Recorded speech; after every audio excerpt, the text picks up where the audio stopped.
My Auric. What about if people deliberately want to stay in that state of ignorance for purely egotistical reasons as physical health, well-being, and so on? So I think this question is pretty much addressed to people who are not coming out of Scientology or acknowledging, things they see that they know are not right and things like that. Or, not just, of course, Scientology. This really applies to anything.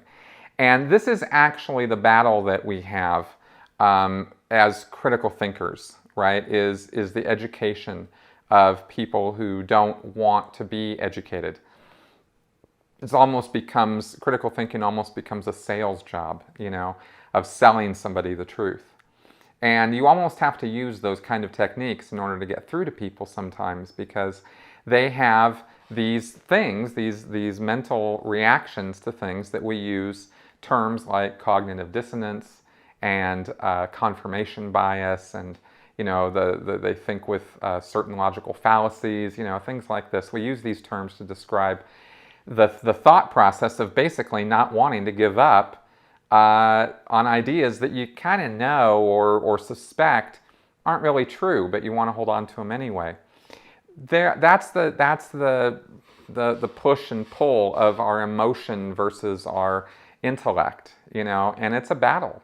And I am constantly fighting that, within myself, and I think we all are, I don't think anybody has a monopoly on the truth or on reason or on skepticism.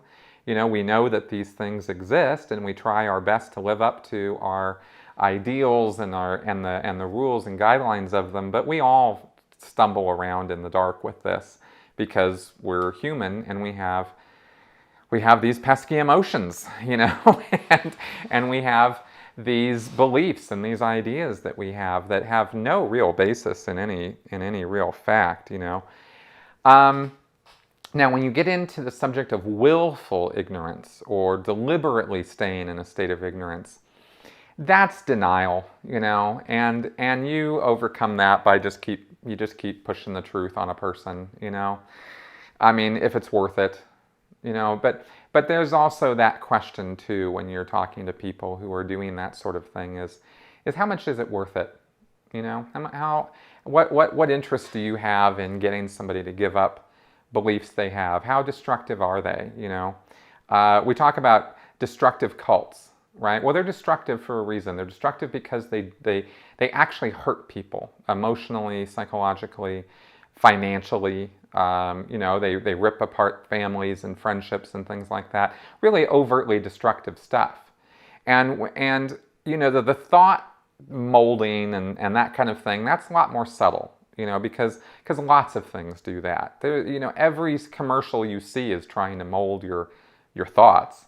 But is it trying to do it in a destructive manner? Is it trying to get you, leading you in a destructive fashion? That's the judgment factor that you have to weigh with all of the various beliefs that you run into with yourself and with other people.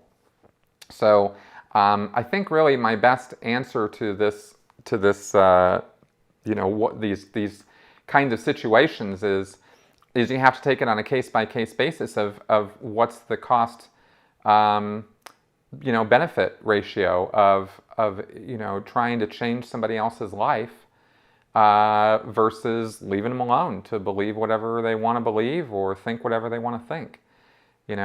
That's what you kind of have to weigh on it, and I don't know a better way to answer it except to say it's a sort of a case-by-case basis, and also what's good for you might not always be good for somebody else.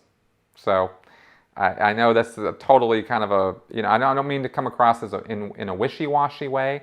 I really mean I'm trying to define tolerance and understanding versus interfering with somebody else's life. Do you have to do it? And if you do you have good reason to do it?